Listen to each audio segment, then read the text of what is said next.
एक समय की बात है, एक व्यापारी को अपना व्यापार बढ़ाने के लिए साझेदार की जरूरत थी। ये बात उसने अपने साथी व्यापारियों को भी बताई। कुछ दिनों के बाद उसके पास एक व्यक्ति आया और बोला कि वह साझेदार बनना चाहता है। व्यापारी को साझेदार चाहिए था, तो उसने उसे भी अपने व्यापार में शामिल कर लिया।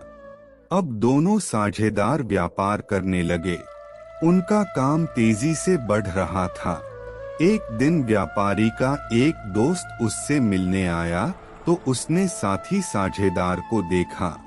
दोस्त पहचान गया कि ये तो एक ठग है, चोरी करता है। व्यापारी का मित्र शास्त्रों का जानकार था। उसने पढ़ा था कि कभी भी किसी की बुराई नहीं करनी चाहिए, इसीलिए उसने नए साझेदार की प्रशंसा की। मित्र ने व्यापारी से कहा कि तुम्हारा नया साझेदार जिसके साथ काम करता है, उसका विश्वास जीत लेता है। व्यापारी ने पूछा कि तुम इसे जानते हो तो बताओ, इसके साथ साझेदारी आगे बढ़ानी चाहिए या नहीं। मित्र ने कहा कि ये बहुत मेहनती है। व्यापारी इस बात से खुश हो गया, क्योंकि नया साझेदार बहुत अच्छा काम कर रहा था। उसकी वजह से व्यापार बढ़ रहा था। कुछ दिनों के बाद उनके पास बहुत धन आने लगा। मौका पाकर ठग साझेदार सारा धन लेकर गायब हो गया। व्यापारी बर्बाद हो गया। उसने साझेदार को बहुत खोजा, लेकिन वह नहीं मिला। तब वह अपने मित्र के पास पहुंचा जो उसे जानता था। मित्र को व्यापारी ने पूरी बात बताई। मित्र बोला कि मैं तो ये बात पहले से ही जानता हूँ कि वह ठग है।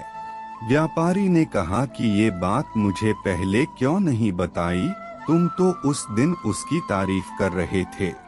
शास्त्रों के जानकार मित्र ने कहा कि भाई, मैं कभी झूठ नहीं बोलता, मैंने सच ही कहा था कि वह अपने काम से विश्वास जीत लेता है। उसने तुम्हारा विश्वास जीत लिया था।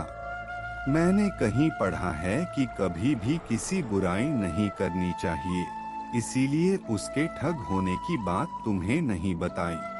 ज्ञानी मित्र की ये बातें सुनकर व्यापारी ने कहा कि तुम्हारे अधूरे ज्ञान की वजह से मैं बर्बाद हो गया। ऐसा ज्ञान किसी काम का नहीं है, जिसकी वजह से दूसरों को हानि होती है। तुम पहले बता देते तो मैं बर्बादी से बच सकता था।